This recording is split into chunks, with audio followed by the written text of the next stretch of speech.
السلام عليكم ورحمة الله وبركاته، حبايب قلبي متابعيني في أي مكان، برحب بيكم وجودكم على راسي من فوق، وحشين قد الدنيا دي كلها، ويا رب تكونوا جميعا بألف خير وأموركم كلها على أفضل حال يا رب العالمين. بإذن الله هنتكلم النهاردة عن مشكلة بتواجه أمهات كتيرة جدا، وفي أم أو مش متابعة معايا يعني بعتت لي الرسالة دي من زمان، وكنت ناوية أرد عليها من زمان لكن انشغلت. يعني بدور في الرسائل كده أو في التعليقات فلقيت المشكلة، وانا كنت وعداها ان انا طبعا اعمل لها فيديو عليه، فانا اسفه جدا على التاخير. ويا ريت لو شفت الفيديو ده وسمعتيه وان شاء الله ساعدتك في حل مشكله ابنك باذن الله، تدعي لي دعوه حلوه من قلوبكم. واي حد هيشوف الفيديو ده وانا هساعده في حل مشكله ابنه او بنته، او لو عندهم نفس المشكله دي وحلتها طبعا او مشوا على الخطوات باذن الله هتتحل، طبعا تدعوا لي دعوه حلوه من قلوبكم ولكم بالمثل. طبعا الدعوه بظهر الغيب، الملائكه بتقول لكم ولكم بالمثل بإذن الله. طبعا لأول مرة يشوفني، أنا أمان الرفاعي، مدرسة تأسيس رياض أطفال، فاشتركوا في القناة وبإذن الله هتستفادوا. وطبعا فعلوا زر الجرس عشان يوصل لكم إشعار مني بالفيديوهات اللي بنزلها، لأن أغلبكم بيقول لي الفيديوهات ما عادش بيجي لنا منها إشعار إنك نزلت فيديوهات، فالغوا الاشتراك وارجعوا اشتركوا تاني في القناة عشان يجيلكم اشعار باللي انا نزلت فيديو فتشوفوه ان شاء الله وتستفادوا. واحنا طبعا مع بعض، اي حد محتاج اي حاجة، اي مشكلة بتواجه اولادكم، اي حاجة نفسي اللي انا اشرحها لكم او نتكلم فيها مع بعض، اكتبوا لي في التعليقات وباذن الله نحاول نتكلم فيها مع بعض باذن الله ونلاقي حل. مشكلة النهاردة طبعا اللي هي ابني ضعيف في القراءة لكن في الإملاء كويس إلى حد ما. طب أنا عايزاه يبقى شاطر في القراءة، واللي هو يقدر يستهجى الكلمة وينطقها زي ما هو بيقدر يستهجى الكلمة وهو بيكتب. ليه هو بيقرأ بصعوبة لكن في الإملاء بنلاقيه المشكلة دي عنده قليلة وبيعرف يكتب كويس، أو كويس إلى حد ما. مفيش طفل أو طالب أو طالبة بيعرفوا يكتبوا إملاء كويس وهما ما بيعرفوش يقرأوا.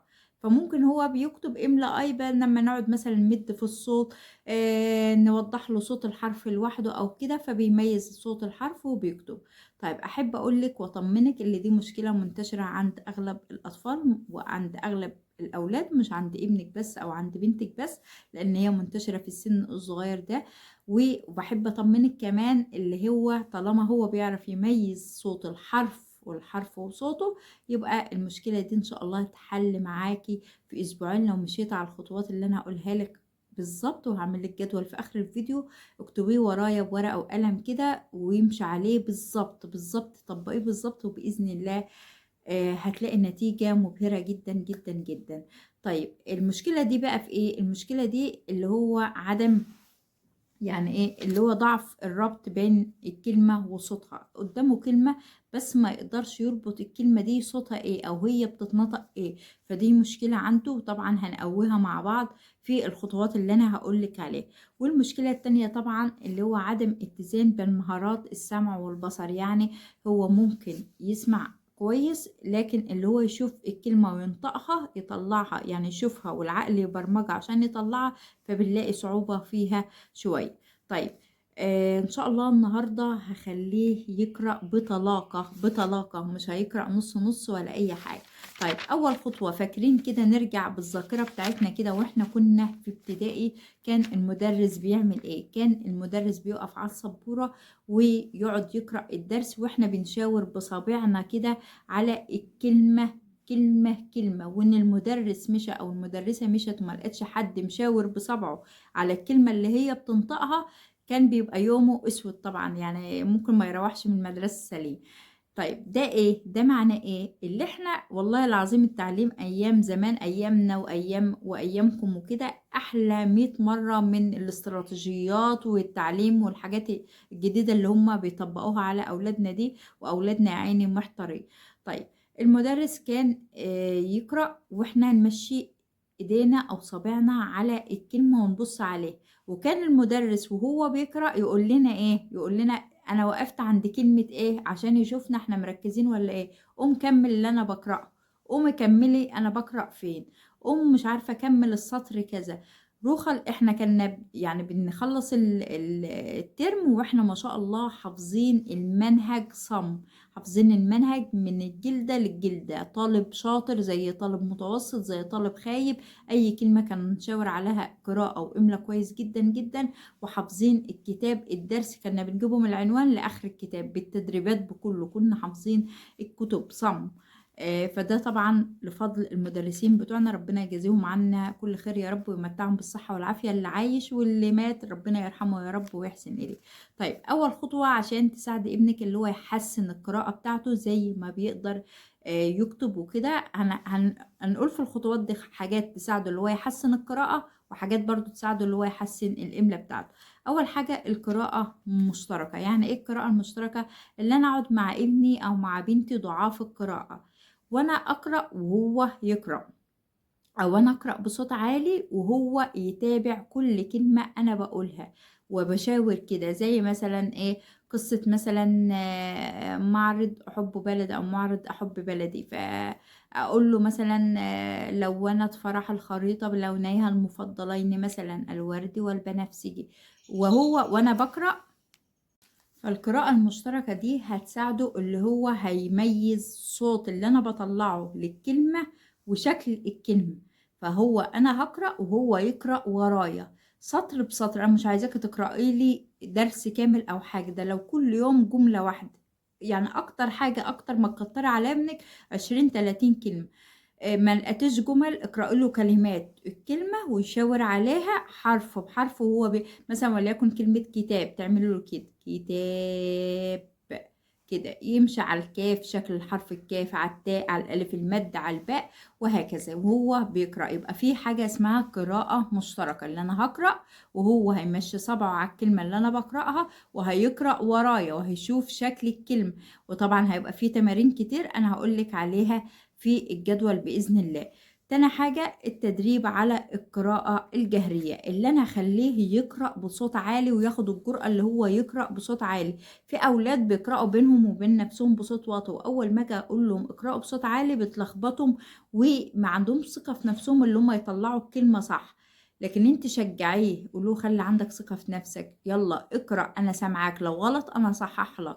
لو صح قولوا له برافو عليك، شاطر، يالّا أحسن، يالّا انطق الكلمة على طول، وطبعًا وهو بينطق الكلمة ما نخلّيهش يقعد يستهجى فيه، ك ت ب لأ، قُلت له شاطر، لأ طبعًا، لو هو خَد على النطق اللي هو المتقطّع ده عمره في حياته ما هيعرف ينطق الكلمة نَتش مرّة واحدة، فخلّيه ينطقها مقطّعة في دماغه ويقوم مطلّعها مرّة واحدة بشجاعة كده وبثقة مرّة واحدة وينطقها زي ما تيجي، أول ما هينطقها طلعت صح يبقى برافو عليك واقرأها له تاني وهو يقرأها تاني، طلعت غلط عرّفيه القراءة الصح.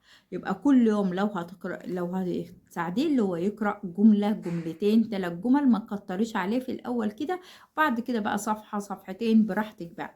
اللي بعد كده بطاقات الكلمات البصرية، يعني إيه بطاقات الكلمات البصرية؟ فاكرين إحنا أيام زمان كانت الأنشطة الوحيدة اللي إحنا بنعملها في الفصل كانت إيه؟ كانت اللوح، كان المُدرِّس يجيب اللوحة وعليه مجموعة كلمات كده حرف اللام مثلًا، مجموعة كلمات لحرف اللام ويشاور عليها بالعصاية وهو واقف. ده كلمة إيه، دي كلمة إيه، ده مش عارفة إيه، ونقص بطايق كده كان يقعد يورّيها لنا، كانت هي الوسيلة الوحيدة اللي كانت موجودة أيامنا، وكانت ما شاء الله وسيلة جميلة جدًا، وبتجيب نتيجة أحسن من 100 وسيلة دلوقتي و100 نشاط. طيب فأنا هاعمل إيه، أنا هاجيب له كلمات كده واكتبها له على زي لوح كده أو بطايق صغيرة، ما عنديش بطايق، ما عنديش لوح، أكتب له كلمات في كراسة، في كل ورقة كده كلمة كبيرة كده وأخلّيها له من خطين كده وأظللها له وأضبطها له، وممكن أحط جنب الكلمة صورة ليها، فأنا أقول له الأول الكلمة إيه، هيبُص للصورة طبعًا هيقوم ناطقها، مثلًا كلب، كتاب، باب، مش عارفة مفتاح، مقص، مش عارفة إيه. طيب بعد أمّا أنا أشيل يعني أحس اللي هو خلاص بدأ يُدرك شكل الحروف ونطق الحروف، أشيل الصورة بقى عشان يقدر يستهجى هو، ما يعتمدش بقى على الصور، وأعمل له برضه بطاقات بالشكل ده كأنها لعبة بالظبط. أوريه البطاقة وهو ينطق الكلمة بسرعة جدا، ويبقى فيها وقت طبعا وتايم اللي هو يقرأ الكلمة بسرعة، ونكافئه طبعا لو قال صح، ولو قال غلط نشجعه اللي هو يقول الصح. ويعني ايه، نشجعه دايما. التعزيز الإيجابي دايما دايما مطلوب، ودايما الصبر مع التدريب. يعني ما يكونش هو قاعد كده وتقوله خلاص بقى عرفتني، استهجى اعمل، انا خلاص ضغطي وانا مش عارفه ايه مررتي. الكلام اللي احنا بنسمعه ده طبعا هيجيب نتيجه سلبيه او عكسيه على الطفل. الحاجة اللي بعد كده قصص مصورة أو قصص صوتية. طبعا ده برضو وسيلة احنا اتربينا عليها.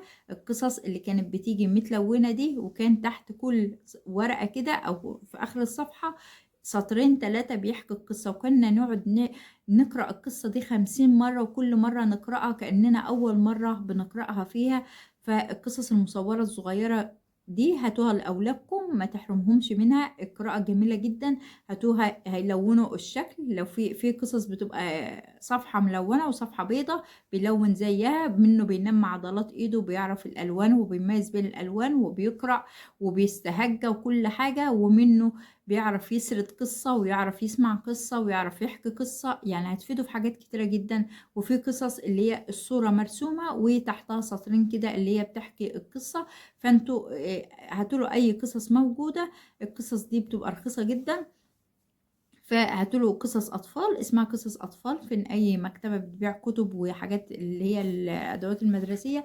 هاتوله قصص أطفال وخليه يقرأ القصة دي، يستهجى لوحده ويحكي هو فهم ايه من القصة وايه اللي حصل في القصة، والبطل عمل ايه، ويحكي لك القصة بعد ما يخلص. وخليها دايما قبل النوم، منك هتسلي وقته قبل ما ينام، وهينام من غير ما يعكنن عليكي ويقعد ايه يتنطط حواليكي 3 ساعات على ما تنيميه. هيسمع القصة وخلاص هينام يفكر في القصة. وتاني حاجة برضو هيعرف يحكي ويسمع القصة.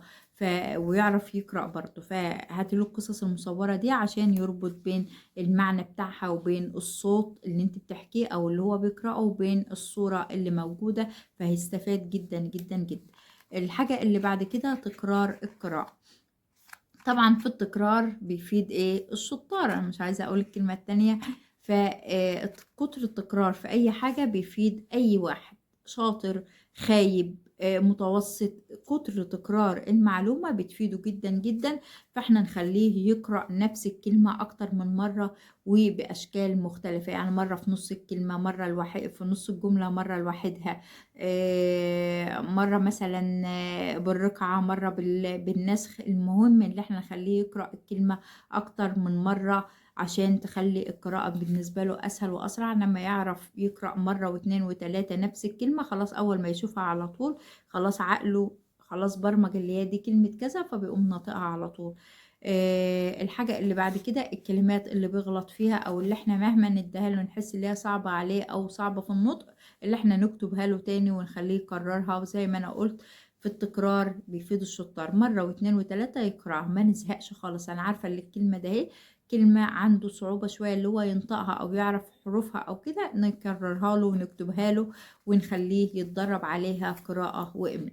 طيب هنيجي الوقت بقى لأهم جزئية في الفيديو، اللي هو طبعا الجدول اللي احنا هنقدر نخلي ابننا يتخطى المشكلة دي أو بنتنا في خلال أسبوعين بس. الجدول هيبقى عبارة عن أسبوعين بس، يعني 14 يوم. هتصبري مع ابنك 14 يوم، هتلاقيه بعد الأسبوعين ده لا محتاج مدرس كذا، ولا محتاج مدرسة كذا، ولا محتاج تصرفي فلوس قد كده، ولا محتاج تتعبي نفسك ولا أعصابك ولا أي حاجة. بإذن الله لو طبقت الخطوات ده هتلاقيه بقى 100 في القراءة. طيب أول حاجة هنقسم أيام الأسبوع. هنبدأ من السبت، هنبدأ من الحد، هنبدأ من الاثنين زي ما أنت عايزة. أنت شفت الفيديو النهاردة إيه؟ النهاردة الخميس. ابدأ من بكرة من الجمعة. ابدأ أول يوم اللي هتقرأ له قصة قصيرة طبعا مصورة معاك، قصة قصيرة مصورة معاك، وتبقى أحلى في كتاب. يعني ما تجيبلوش قصة من على التليفون أو على التاب أو كده اللي هو يشوفها أو يقرأها. لا، هاتها له مصورة كده، كتاب زي الكتاب، وهو أنت هتقرأيها وهو هيقرأ معاك. دي طبعا الهدف من النشاط ده اللي هو بيربط بين الصورة والكلمة. طيب الحاجة اللي بعد كده أو تاني يوم بقى هيقرأ نص بسيط، يعني 5 جمل 6 جمل، الجملة من 3 كلمات من 4 كلمات بالكتير. أنت مثلا لاعب ماهر، هذا ولد نشيط مثلا، أنا أحب القراءة مثلا. الجملة ما تزيدش عن 3 4 جمل، هيقرأ 5 6 جمل، وده طبعا بتحسن عنده الطلاقة والنطق. اللي بعد كده اليوم اللي بعد كده، شوفوا انا مش محدده لكم ايام، انت ابدأي كل يوم فيه نشاط واحد بس. اليوم اللي بعد كده انت بتعملوا له كلمات جديدة، اللي هو بطاقة فيها 5 كلمات جداد هو ما شافهمش قبل كده وهو بيستهجاهم وينطقهم. انت طبعا عارفة انت اديتوا له كلمات ايه او هو نطق ايه، هاتله كلمات كده جديدة واكتبها له في البطايق وهو هيقرأها ويركب الكلمة. عارفين شكل البازل كده، مثلا الكلمة من 4 حروف 5 حروف، يكون الحروف دي ويدمجها عشان يكون كلمة منها وينطقها. فاللعبة دي هتبقى لعبة جميلة جدا وهتقوي عنده الذاكرة البصرية. الحاجة اللي بعد كده أو اليوم اللي بعد كده هيسمع قصة طبعا صوتية وهيتابع الكلمات.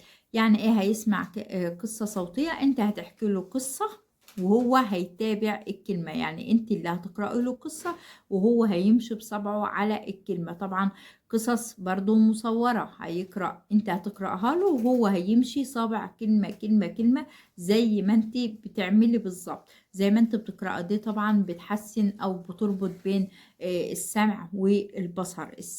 السمع والبصر بتربط بين الاتنين. اليوم اللي بعد كده هيقرأ قصة قصيرة بنفسه، هتجيب له قصة قصيرة أو قصة مصورة. ما عندكيش قصة مصورة افتحي له أي كتاب هيقرأ فيها قصة استماع، هيقرأ فيها قصة عادية خالص، المهم هيقرأ قصة لوحده بنفسه.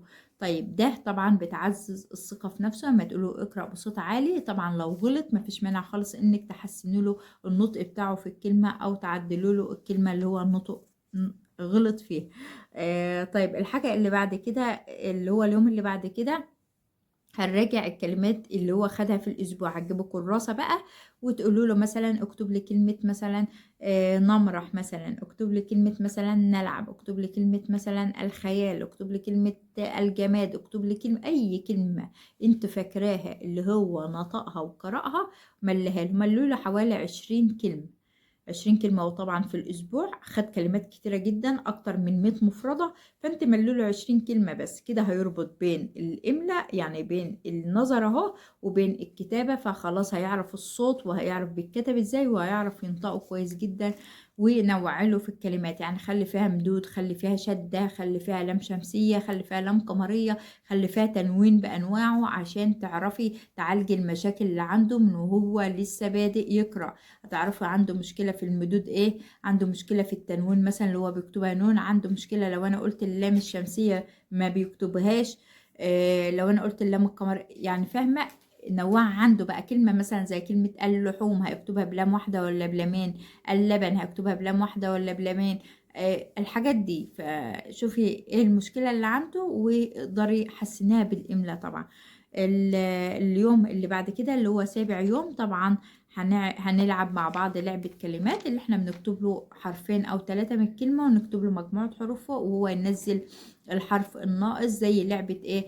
هيكمل الكلمة كده ويقرأها ويشوف شكل الكلمة بالصورة بتاعتها او يوصل. ألعاب بقى، نعمل أي لعبة مع لعبة تكوين كلمات، لعبة ترتيب، لعبة أكمل الناقص، لعبة مثلا توصيل، أي حاجة من دي هتبقى مراجعة كده. طيب في الأسبوع التاني أول يوم هنبدأ فيه على طول هيقرأ قصة جديدة. طيب وهو بيقرأ القصة الجديدة بقى هيحكيها لنا، هيقفل القصة كده، استفدت إيه يا حبيبي؟ طب مين اللي عمل كذا؟ طب لو كان عمل كذا كان هيحصل ايه؟ طب لو ما عملش كذا كان هيحصل ايه؟ وده طبعا بتنمى عنده مشكلة الفهم القراءة، عشان بعد كده الأولاد بيجوا تقولي ده ابن بيقرأ كويس جدا بس مش فاهم اللي قرأه، يجي نلاقي نصوص القراءة المتحررة او اي نص جايله بيعرف يقرأ وبيحل الاسئلة اللي هو واخدها معنى عكس مش عارفة ايه، يجي على اسئلة صح وغلط، اسئلة اختياري، اسئلة مقال ما بيعرفش يقرأ لان ما فهمش اصلا هو قرأ ايه، فما بيعرفش يحل الاسئلة دي. فانت عوديه استفدت ايه من اللي عمل كذا؟ طب لو كان عمل كذا كان هيحصل ايه؟ طب احكي لك قصة تاني. طب باسلوبه ببساطته بكل حاجة، يعني مش شرط نفس اللي موجود بالظبط، بس لازم يحكي لك ولازم تعرفي هو فهم اللي قرأه ولا ما فهموش. اي قصة هيقرأها بعد كده بعد الأسبوع الأول هنخليه يحكي هو قرأ إيه. لو سطر واحد مثلا أنا ألعبه مع صديقي نقول له معناها إيه، وضحها له. أنا بلعب مع صاحبي هيفهمها لك كده، أنا بلعب مع صاحبي. مثلا هذه فراشة جميلة مثلا، هتقولوا معناها إيه، هيقولك دي فراشة حلوة ألوانها حلوة، يعني فاهمة. أي جملة هيقرأها يوضح لك معناها. الحاجة اللي بعد كده أو اليوم اللي بعد كده هيقرأ قراءة جهرية لنص جديد. طبعا زي ما أنا قلتلك ما يكونش فيه جمل كتيرة، بيكون مثلا 3 جمل 4 جمل بالكتير، وبيكون فيه كلمات جديدة ويعرف يقرأ قراءة جهرية. دي طبعا بيحسن الطلاقة عنده. طيب اليوم اللي بعد كده بنلعب معاه اللي هو مطابقة الكلمات، اللي هي زي الصورة بالكلمة، اللي هو الصورة يوصلها بالكلمة، أو من الصورة يعرف هي كلمة ايه ويكتبها املا، او بينطقها يكتب كلمات جديدة هو عارفها. دي برضو بتنمى عنده الإدراك البصري. الحاجة اللي بعد كده القراءة المشتركة. يعني ايه اليوم اللي بعد كده النشاط اللي فيه قراءة مشتركة، انت هتقرأ جملة وهو هيقرأ جملة وتشوف قراءة مين الأحسن. وده طبعا هتعزز ثقته في نفسه وهتديله الجرأة اللي هو يقرأ قدام أي حد، قدام زمايله، قدام أقرانه، قدام مثلا المعلمين بتوعه، المعلمات. فهتديله الجرأة اللي هو يقدر يقرأ بطلاقة. فقولوا له انت هتقرأ جملة وانا هقرأ جملة، ونكمل بعض كده، وفي الاخر نقول احنا الاتنين فهمنا ايه. يعني انت فهمت ايه من النص كله وانا فهمت ايه من النص كله، بس تخليه يبدأ الاول عشان تشوفي مدى فهمه واستيعابه للنص ايه. طيب اليوم اللي بعد كده طبعا بيقرأ نص وبيكتب اي كلمات طبعا في النص دي تملها له املا عشان تعرفي هو قدر يميز الكلمة ونطقها وصوتها والحروف بتاعتها ولا لا. ده طبعا بتعزز المفردات عنده. اليوم الأخير في الأسبوعين بقى بنختبره بقى، بيقرأ كلمات، بيكتب كلمات، بيوصل، بيكمل حروف، بيرتب جمل، بيدمج حروف، بيقطع كلمات. فده طبعا أو بيقطع أصوات. فده طبعا بنقيس فيها مقياس التقدم عند الولد أو البنت. ده النشاط ده في آخر الأسبوعين، يعني آخر يوم في الأسبوعين. طيب ابني ما جاش على الاسبوعين، يعني ابني حاساه برضو لسه في خطوه كده ناقصاه، او لسه برضو مش قادر، بيتحسن بس مش قوي. اكرر الخطوات تاني، يعني اكررها تاني وتالت ورابع، زي ما انا قلت نقعد نكرر ونصبر على اولادنا. بس كده يا رب اكون قدرت افيدكم. وطبعا لو استفدتم ما تنسوش طبعا لايك ودعوه حلوه من قلوبكم، واشوفكم على خير في فيديو قادم، والى اللقاء.